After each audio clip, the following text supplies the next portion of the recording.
palsu. Pertama 50, minta lagi 50, sampai 3 kali 50 lagi jadi 150. Ke rumah sakit Koja nggak tahu palsu. Kita melakukan penyitaan terhadap beberapa kwitansi yang senilai 105.200.000.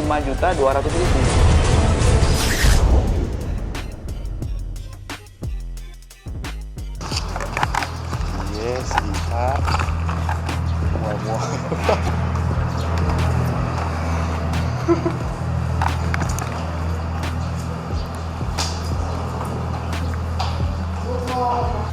Alamatnya di mana teh? Kenapa? Alamat. Di Kertajaya.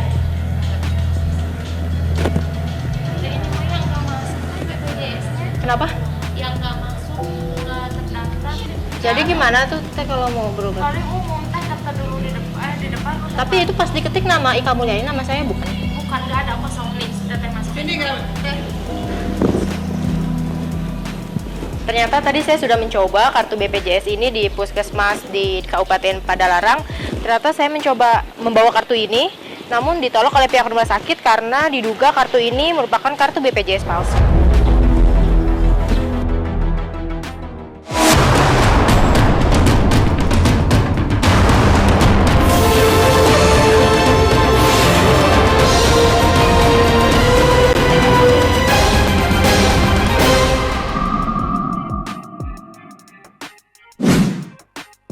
Saat ini ditemukan kartu BPJS Kesehatan palsu. Kami meminta masyarakat tidak tergiur pembuatan kartu oleh siapapun. Datang dan tanya langsung ke kantor BPJS Kesehatan.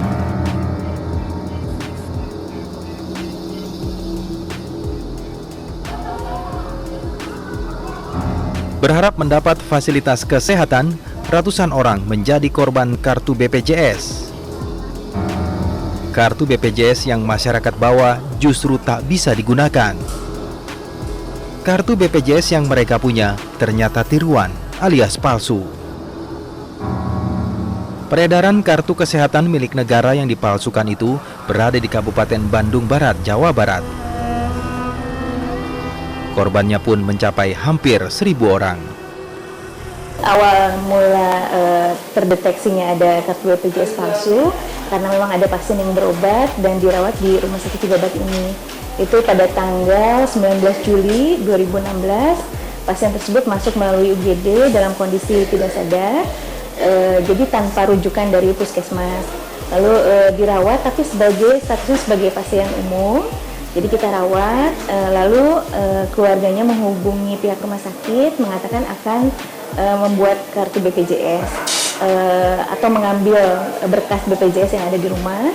Lalu pada tanggal 20 itu mereka menyerahkan kartu BPJS-nya. Pada saat diverifikasi oleh verifikator BPJS, ternyata terdeteksi bahwa kartu yang mereka berikan itu ternyata palsu, sehingga tidak bisa digunakan sebagai digunakan untuk menjamin pembayaran di rumah sakit. Para pelaku pemalsuan kartu BPJS itu menjalankan bisnis gelapnya sejak setahun lalu. Praktik gelap itu mereka lakukan berkedok Yayasan Rumah Peduli Duafa. Yayasan itulah yang kemudian memakan banyak korban. Keuntungan yang dinikmati pelaku pun hingga ratusan juta rupiah.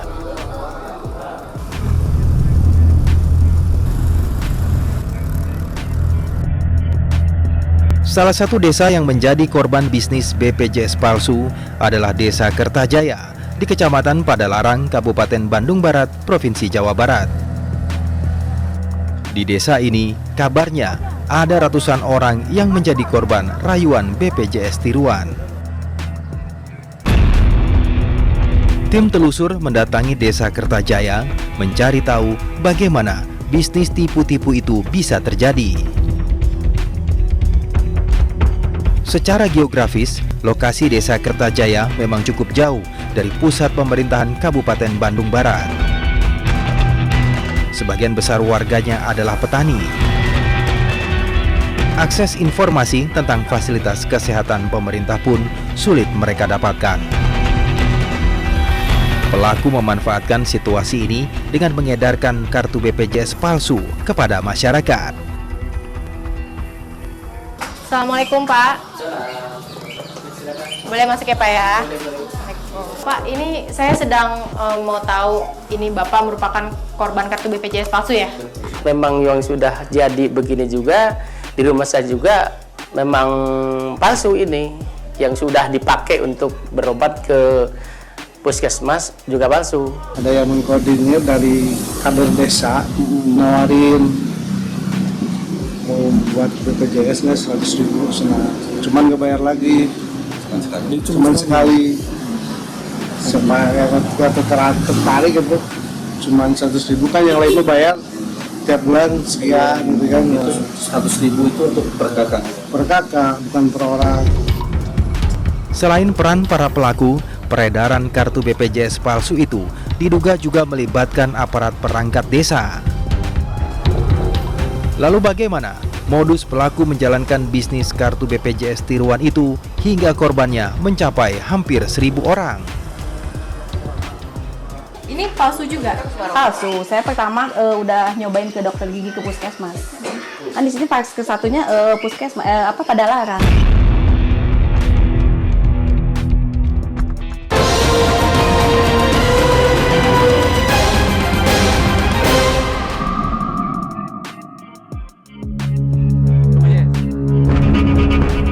Praktik kejahatan penipuan di balik Yayasan Sosial Rumah Peduli Duafa di Bandung Barat, Jawa Barat berjalan aman sejak tahun lalu. Ratusan kartu BPJS palsu pun sudah beredar di tangan masyarakat. Masalah muncul saat sejumlah warga tak bisa menggunakan kartu BPJS yang mereka terima. Aksi tipu-tipu Yayasan Rumah Peduli Duafa pun terbongkar.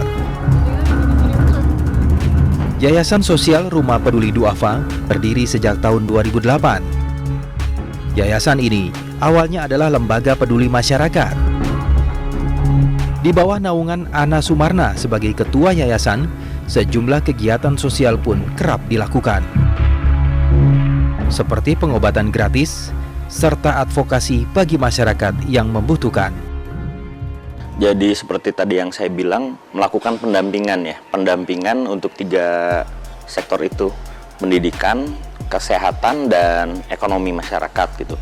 Kalau untuk kesehatannya, pendampingan untuk masyarakat tidak mampu untuk mendapatkan bantuan dari manapun, terutama mungkin bantuan yang dari pemerintah gitu ya. Itu yang sebelum ada BPJS.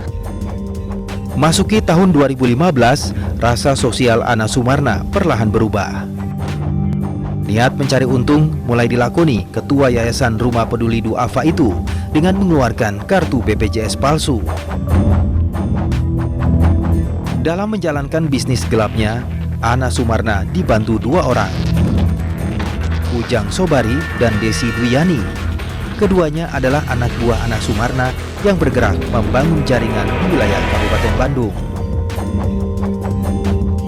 Baik Ana Sumarna dan 2 orang anak buahnya turun langsung ke lapangan menawarkan kartu BPJS kepada masyarakat.